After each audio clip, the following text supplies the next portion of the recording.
What is up, everybody? I am NerdRage36, back with another pickups video, and I've actually got a bit to talk about here. So, let's just dig right in. Starting off with Legacy of Kain Soul Reaver 2.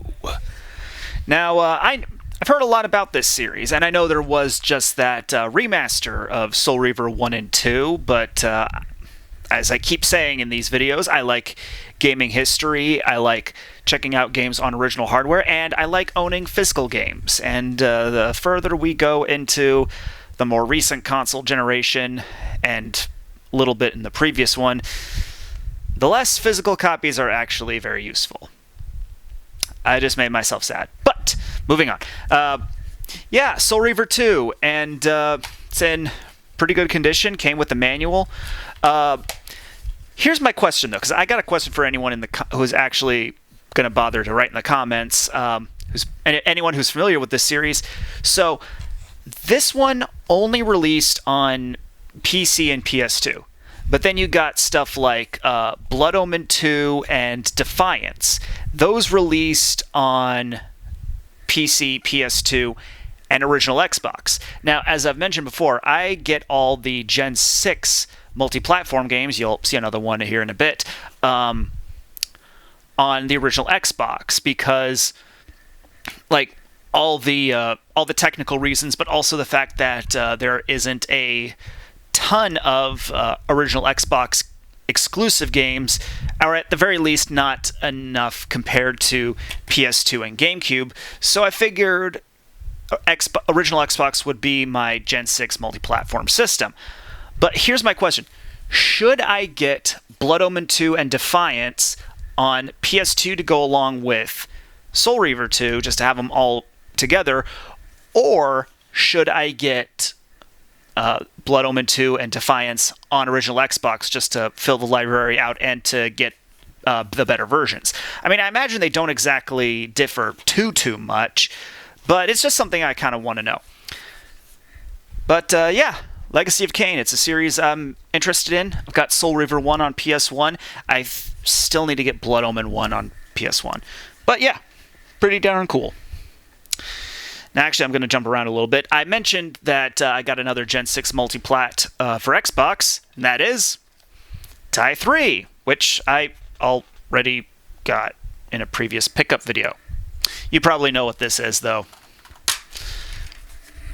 Yes, it is one that came with the manual, because the one that I got didn't come with the manual originally. And overall, this one that I found is just in overall better condition, both like game, case, manual, all that stuff. So ultimately, it's just like, and it was a super cheap game as well. So just getting a replacement copy, and now I can use the other one I have as trade fodder for something later down the line.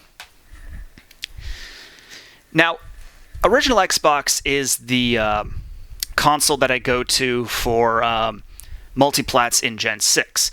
But Gen 7, my go-to is the PS3. Now, that's going to seem a little weird because one of the reasons I do original Xbox for Gen 6 multiplats is because there's not a lot of exclusives on it, or at least not a lot in comparison to the other consoles. And the same thing can be said about the 360, and the PS3 has more than enough exclusives. So why do I go with Gen 7 multiplats on PS3? That's because Blu-ray discs are sturdier, harder to damage, or at least it takes more effort to damage them. So, and I take care of all of my games, so they're more than likely going to last a fair amount of time. But if there is a way that I could just pick out a game that is already going to last a lot longer, because I buy all my stuff secondhand, then I'm going to go with that one. So, PS3.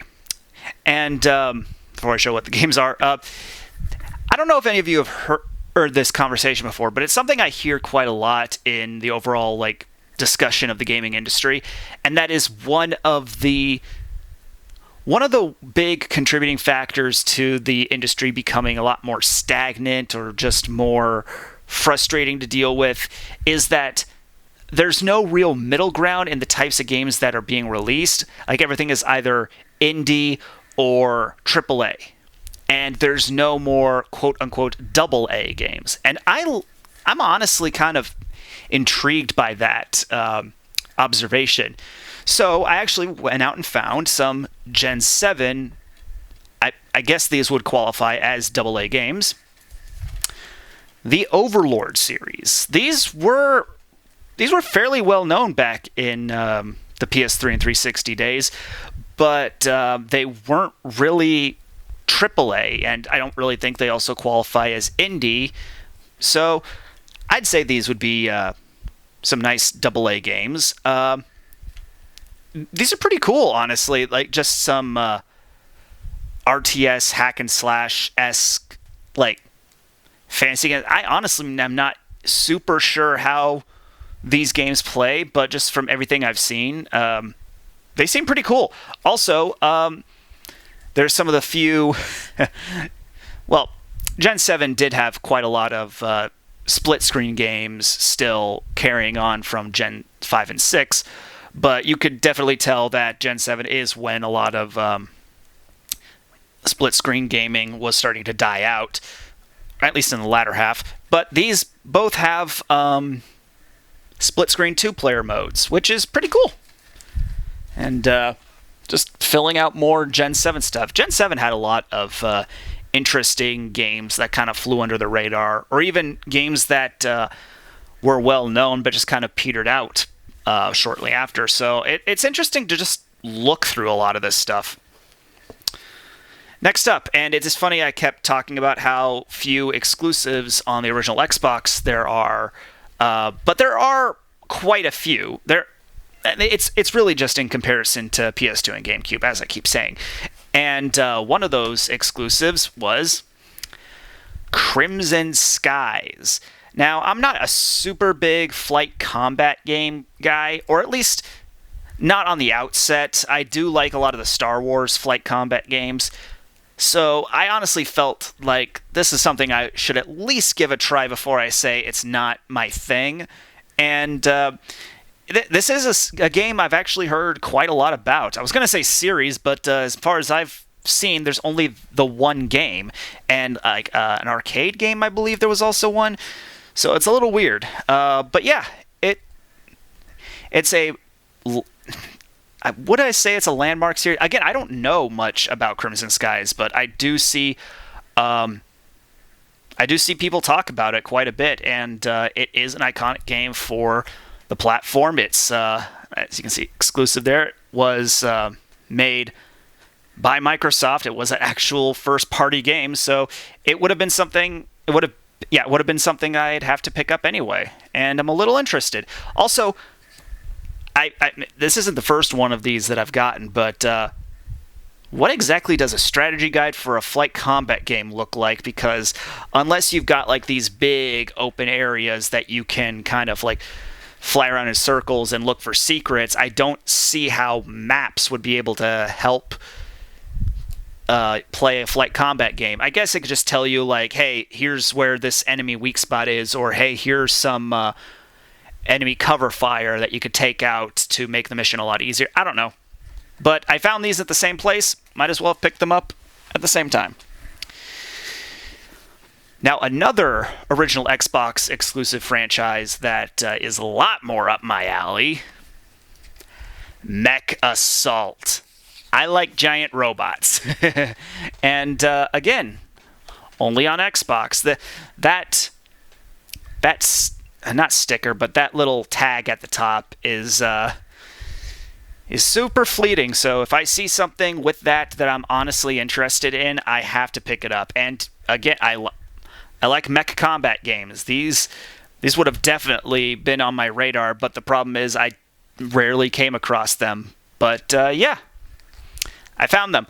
I've never actually seen anyone talk about these games. I think the one time I ever heard Mech Assault ever referenced was in a Scott the Woz video where he's basically saying Microsoft needs to make more of these. And yeah, first party exclusives and giant robots, I agree.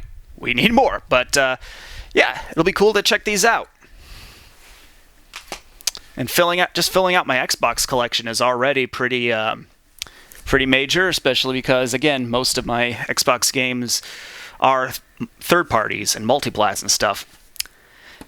Now, here's the last game, and it's pretty big, but also not at the same time. I don't know exactly how to explain. I might as well show you.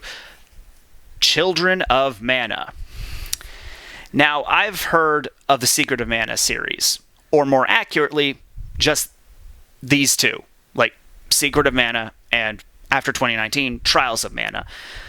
This is the Mana series overall is something I very rarely hear anyone talk about outside of the first game, and then when that game finally got translated and released worldwide. But then I come to find out there are a plethora of other Mana games out there, and this is one of them, but I never hear anyone talk about them. So, yeah, I'm a little interested, and I'm a little perplexed, like how exactly do the rest of these games really stack up in terms of the lineage of Secret of Mana, or is it just that the one game was so big that that's the only one anyone really cares about? So I'm kind of interested to check this out. I do know that it did change a little bit from Secret of Mana regarding the structure. It's more of a dungeon crawler as opposed to the Zelda-esque overworld type of game that Secret of Mana is, which I could understand fans being disappointed by that change, but I don't mind dungeon crawlers like that. I mean, I talked about it with White Knight Chronicles Origins compared to the PS3 games, and plus, changing the genre for another game in the series, as long as it still retains a lot of the same identity and features as the previous games, it doesn't take away from the series, at least not in my opinion. And also, just like with a couple other games I've mentioned before, it is a co-op RPG on a handheld. Focus, damn it. My camera's being stupid.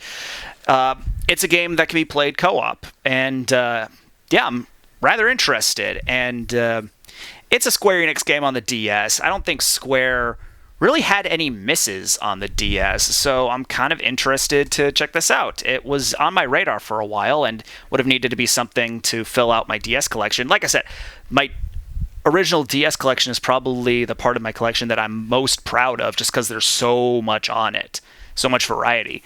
And, well, I say variety, but one of the genres that it was most known for was RPGs. And I'm really interested to check this one out. But yeah, that's quite a bit of variety and whole bunch of random stuff. But that's one of the things about this series. Just like, hey, this is the random stuff I found. But with all that, I am NerdRage36, and I'll see you later.